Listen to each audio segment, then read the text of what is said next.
Well, India make it 10 in a row, 10 successive wins in T20Is for Team India. That puts them right up there with all test playing nations in terms of an all-time record. This one was one of the more convincing ones. Not exactly a cliffhanger, as we see so often in this format of the game. India just had too many runs on the board. 199 for 2 is what they put on. And after losing a wicket off the first ball of the innings, Sri Lanka were really never in the hunt. Just a partnership at the end was a little entertaining and a bit of a ritual for Sri Lankan fans. Sharit Asalanka and Dushmanta Chamira with some big blows, taking them to some sort of respectability at 137 for 6. Finally, it was a 62-run victory margin, which could easily have been about 100 runs. Maybe India just trying out a few things, allowing a few bowlers to have their full quota rather than stamping on their throat when they were down. Well, let's discuss this game and, of course, look ahead to the next couple with our Cricbuzz live panel in Dinesh Karthik and Zaheer Khan. DK, it wasn't one of those matches that the fans would sit biting their nails to the end, but as an Indian fan, looking ahead, clinical finish is what was expected from a Team India, and that's what they got. Yeah, I think if at all anybody was biting their nails, it must be the Sri Lankan management trying to figure out how they're going to stop India from, in many ways playing such an easy game. Right from the outset, I thought 200 was an impossible score for them. I think they'd given away 40, 50 runs too many. And what happens in these kind of games is if you knock over a couple early, and we all know that Sri Lankan batting sometimes can be pretty fragile. And on this occasion, it was pretty evident that they were going nowhere. At the end of 7, you could see they were 36 for 3. When you're chasing 200, obviously it becomes a literally next to impossible task. If you're playing in a tournament like IPL, you can still make a match out of it in many ways. Try and take the game as deep as possible and try and make sure you don't lose much on your run rate. But in a bilateral, even that is out of context. And then you saw the Indian team at a point not even giving any of their main bowlers a go and making sure the sixth bowler that they're constantly looking for, trying to see all the options that they have and giving everybody an opportunity to bowl, to roll their arm over. I think Rohit would have been there, probably would have rolled his arm over at the end, but he ended up staying outside. But it was a pretty straightforward victory for them. And as you can see, 7 bowlers tried, and Jadeja being only the frontline bowler to bowl 4 overs, was coming back from an injury, and I'm sure he wanted that bowling under his belt. But the rest, there's not much to talk about with the way things panned out this evening. Yeah, Zaheer, we had a chat on Cricbuzz Combox, and we were trying to discuss whether or not someone like Deepak Hooda would get a go. Rohit obviously had different ideas. He's clearly wanting to see that if it does arise, when we have that requirement for a 6th, maybe even a 7th bowler, how will bowlers perform in certain situations? So Venkatesh Iyer, Deepak Hooda got a long go. Well, when you look at that bowling card, 7 bowling options is something which is luxury. You can say that, 7 options, even if we have, how convincing they're going to be. And match practice is the best practice, So for you to know what kind of challenges we can have, what are the options we can use, what are the options we can stay away from, all those kind of things, the questions, the curiosity around that, to certain extent, team management would have got from this outing for sure. So all in all, when you look at this game, plenty of positives for Team India. Convincing, comprehensive victory is something which we saw Sri Lanka didn't look like at any stage they had a chance of coming back in the team in the match. So looking at all those things, I think the option of using the non-regular bowlers and giving them a go. Jadeja coming after a long time, so that's why he bowled 4 overs. Bumrah, we know it was just the series pretty much just an outing up for him to be ready for the test matches. Get those overs under his belt. So those kind of things which we saw. Bhuvneshwar Kumar, I think, was phenomenal with the new ball. Set the tone of this Indian team's defense after scoring that mammoth total. So he also just bowled 2 overs. He would have thought that maybe one over extra here there, to get that extra wicket. But Rohit clearly was focused on giving the opportunity and making use of this kind of a match scenario for the non-regular bowlers to get the important and a valuable outing. Yeah, at the start, TK, we were talking about the death bowling and the fact that India had all the options. Bhuvi could have come back later. Bumrah's and master at that. and so is Harshal Patel. At the end, it was a completely different approach, only because they had the mountain of runs to play with. So death bowling went out the window. We can't even judge it in this game. Yeah, I think death bowling was dead at the halfway mark when they got 200 to chase. I don't think it was much of an issue. The things that I did like in the bowling attack was seeing Harshal Patel bowl in the power play. I think that was a good over from him. The small things, I thought Venkatesh Iyer's first over was again a very good over. He stitched it up well.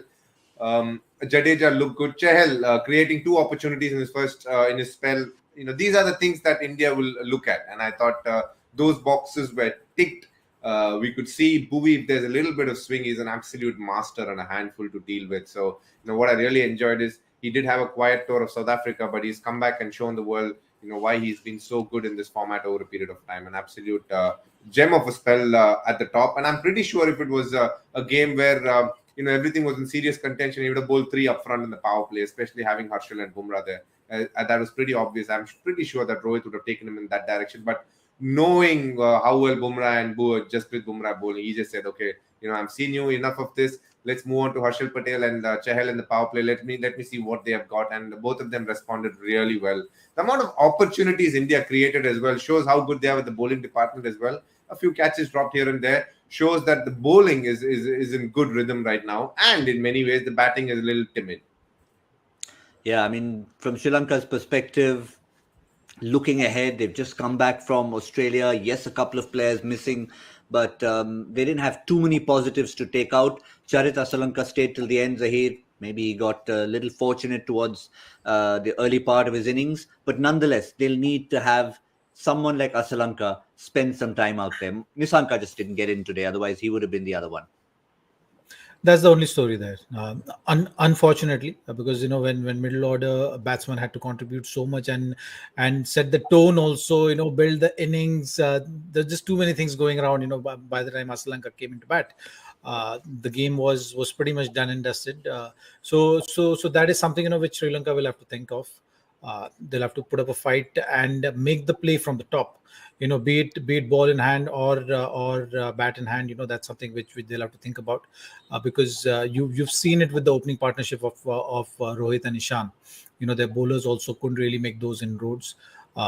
Even though the first couple of overs were decent ones, but once those 3 boundaries which Ishan Kishan hit, that really kind of set the ball rolling, and it was difficult for them to control the rate which Indian team was going at. So those are the challenges which Sri Lankan team will have for sure. They'll have to find a way. Like we said, this Sri Lankan team has been in that transition phase for a while. So they will not look at this loss in a very dejected manner, or they will not be very critical of this loss, because that Indian team is strong enough. And when you look at just the playing 11 on paper, that India has got chance of winning the game before the toss even been done. So those are the things are staring at them when they're taking the field, but they'll have to find a way. And like we said, that it's important that you judge them on how they're doing the things which are in their control, keeping that intent, keeping that fight going. But today's game, they just couldn't really get going. India was just simply too good for them.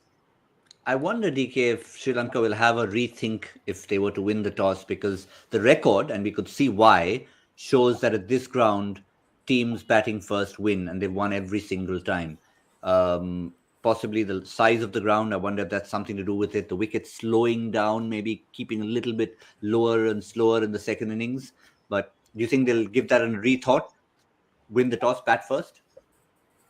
If they play in Lucknow again, but I think they're moving to Dharamshala. Yeah, fair enough. Ground where you can definitely chase down total, because the ball tends to carry a bit further than other grounds because of the higher altitude, and that gives you the opportunity to hit more boundaries, which in turn will obviously help you if you're batting second, because once you know the total, then you know pretty much what gear you should be batting right from the outset. Whereas in Lucknow, what I saw from here was it would have been a very, very interesting game if 2 equally matched teams had played as well, only because, like what Zach was saying, the ball tends to keep low from the Ekana Academy end, which was making it harder for the batters to score runs from that end. So that was something that was very evident. But if you bat second, the advantage is there's always a bit of dew. Then the ball comes on slightly better to the bat. Will that make a difference? So that's how you need to assess. But I think if I was a captain, I would have preferred batting first on this ground. Because the boundaries are bigger, so getting boundaries at the back end could be hard. So if you put pressure by batting well in the first inning, the chasing team will always be under pressure.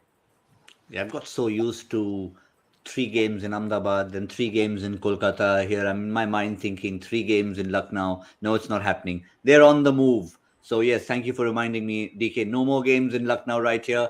Game 1, and then the weekend will be a feast from the mountain kingdom of Dharamshala. We'll talk about that in a moment. But let's talk about the king as far as the batting was concerned after Ishan Kishan was done with his entertainment. Shreyas Iyer, who started a little bit slowly. In fact, I'm just popping on the Cricbuzz app to check what he said. He admitted that his start was slow, wasn't easy.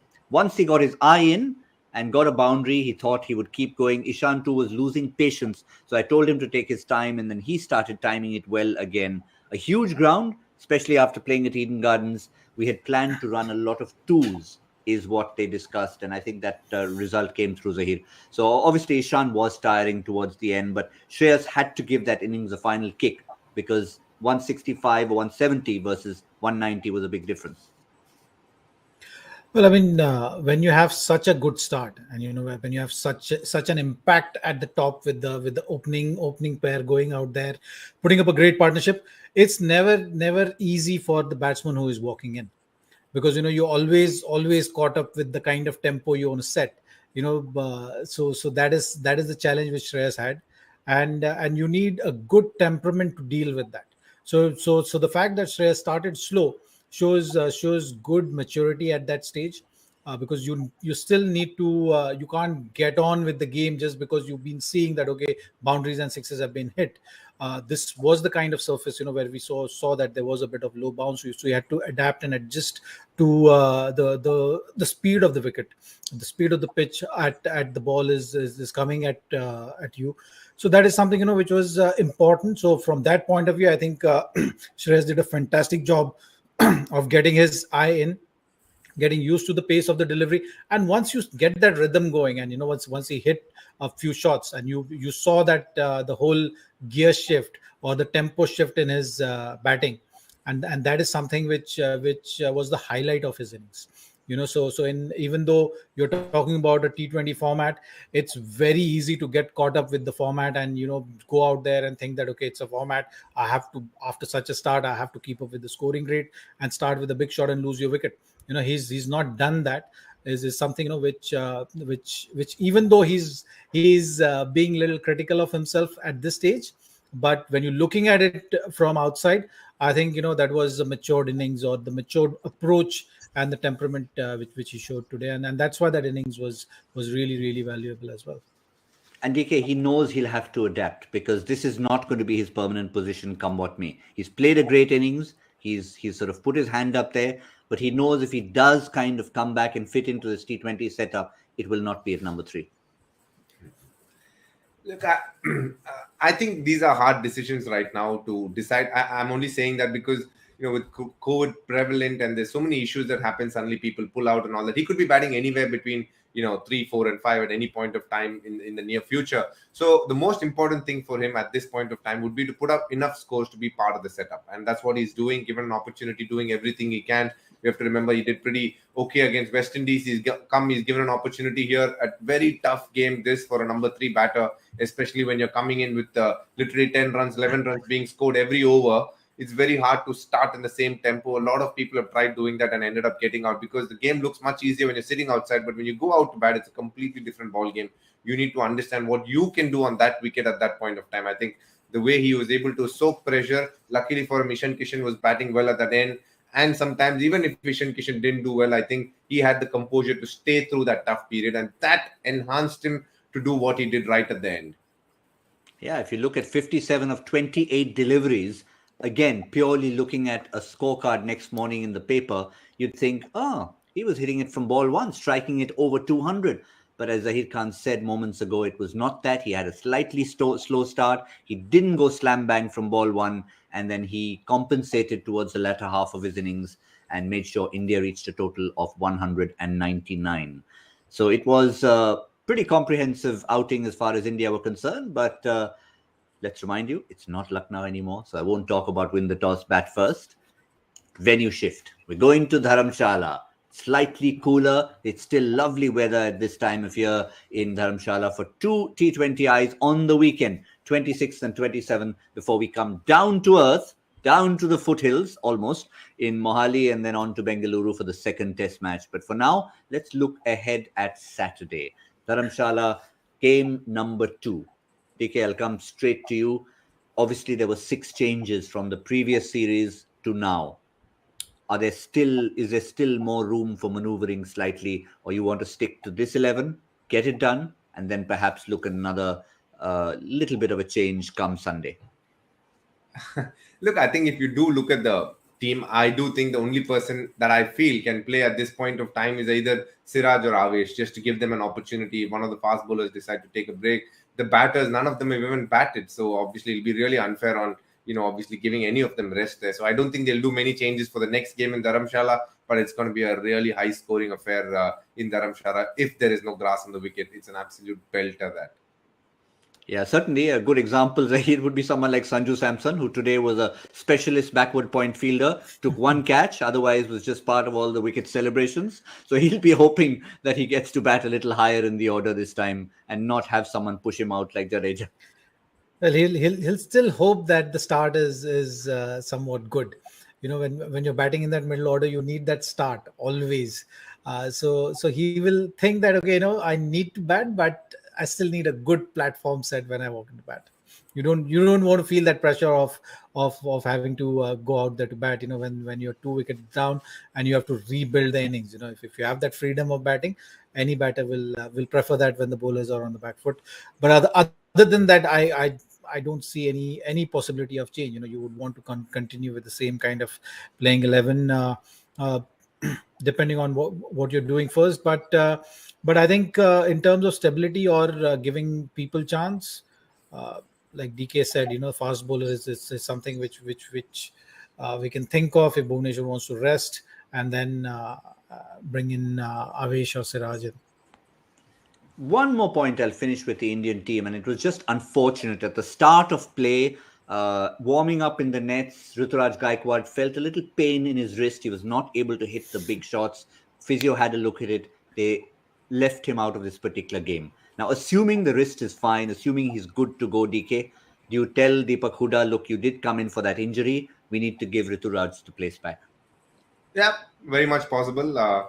Going by how they've made the changes, if Ruturaj is fit and raring to go, I think he'll get an opportunity. The interesting part is sometimes the beauty about Rohit's captaincy is the fact that he is willing to just bat anywhere if he is able to give people opportunities to bat at spots where they are comfortable with, even though the series in many ways hasn't gotten over. So I don't think he'll be too fussed about it, especially after how the first game has gone. But it's going to be interesting to see if that is possible. But I do think if Ruturaj is fit, he'll definitely come in. And if that happens, we might just see Rohit Sharma go back to the position he did in game number 3 against the West Indies. So Gaikwad, Ishan Kishan open, Rohit Sharma at 3, Shreyas Iyer at 4, Sanju Samson specialist backward point. Now he'll get to bat at some point in time. So that's as far as India are concerned. What about Sri Lanka going in? They will need to do something to come back in the series. Sort of how we talked about the West Indies. They obviously won in the Hasaranga for different reasons, Mahesh Tikshana as well. So not too many to choose from, other than maybe a Kusal Mendis who didn't get a game here, Zaheer. Well, it's a tough one, isn't it? If you are in Sri Lanka's camp right now, it's actually a tough one because you bowled first, you've given 199 away, then you've gone out there and you've not really chased that total down to the best of your abilities. So which way you're going to go? It's always going to be a tricky one. And also when you look at the scheduling, there's hardly any time in between. So in these kind of series, you actually, whether you're in Indian camp or you're in Sri Lanka camp, you would want to just have that stability around in the camp. So you wouldn't want to do too many changes, too many shuffling around. Travel day in between, so it's not that you're going to go out there and think that, okay, let me see how someone is going in the nets. Whatever playing 11 you put today, you actually made up your mind thinking about different permutation combination, and you felt that this was the best playing 11 for today's match. So I think both the teams pretty much will like to just go in with the similar kind of playing 11s unless there is a forced change. But I don't see any changes in the next or the game after that. We'll see what Sri Lanka try and do to try and find a winning combination. Someone like Danushka Gunatilaka is trying to find his way back into the side. We all know he was part of that trio that had an unfortunate run-in and were out of cricket for a while. But coming back to this series, coming back to Saturday and Sunday, let's look at Saturday. One player to watch out for from Zaheer, I'll come to you. Somebody you'd like to see or you think will be a key player to watch out for on Saturday from either camp. Well, for me, I think I'll pick a bowler from Sri Lanka's camp. You would want to start on a good note, maybe get a couple of breakthroughs. Dharamshala is known for those kind of conditions as well. Like DK was smartly putting it out there that if there is no grass on the wicket, then we'll see a run feast there. So yeah, if there is a grass and Chamira comes into good rhythm, he can knock some over early, and that's what Sri Lanka would want. So I would say Chamira from the bowling side. With the Indian side, I think it's just everyone seemed to be in supreme touch. You would want to see Ishan Kishan continuing with that form. All right, no bias there, of course. Dushmanta Chamira, Ishan Kishan. DK, what about you? I'd love to see Shreyas Iyer get another big opportunity and another. He's batting really well, so I can see him doing well in Dharamshala. And when it comes to Sri Lanka, I'm very keen to see if Kusal Mendis can play. He got a 50 in the last time against Australia in the last game. So if he is fit and he's ready to go, I think he can obviously, he's some batter who can hit boundaries up front. Yeah, fair enough. And given that we were not really, there was not really anything competitive to talk about, I'll give you 20 seconds, DK, to talk about Dharamshala and Macleodganj, since we talked about that before, much more than the technical side of cricket. For a start, the boys are in a bubble. Otherwise, I'm sure you'd find a lot of them hanging out in Macleodganj, where the clouds seem to come on to a certain cafe, which is very, very famous and a lovely place to go and eat. But I think they'll all be put in the hotel that they're usually in, and they can't move around because of the bubble system in place.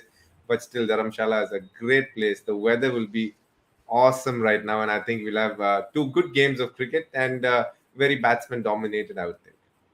You can't ask for a better view. Even if you're in a bubble, if you're in the ground, you see the Dhauladhar range behind. And even if you're in a hotel room, you can just open your window, feel that cold air and see the view. So plenty of positives to look forward to. We'll, of course, be there to assess it all. Before we go, Joy Factor, another little fascinating question that he threw to us at the beginning of the day. Let's remind you what the question was. And here it is. Unmukh Chand represented the Melbourne Renegades in this season's Big Bash League. Who was the first Indian cricketer to represent the Brisbane Heat? DK, are you thinking like I'm thinking?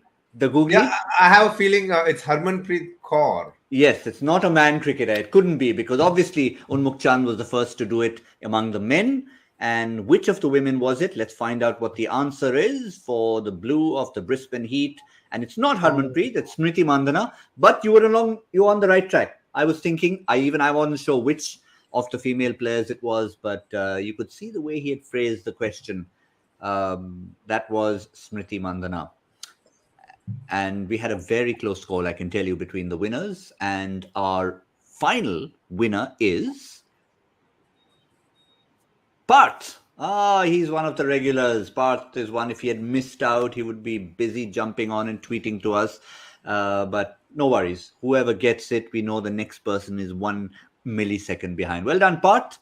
Well done to Team India going 1-0 up in the series. That's 10 in a row. Yuzvendra Chahal picking up 1 wicket, becoming the highest wicket taker for Team India in T20 internationals, going past Jasprit Bumrah. They're going to have a nice little go at each other in the dressing room, and that contest will keep going.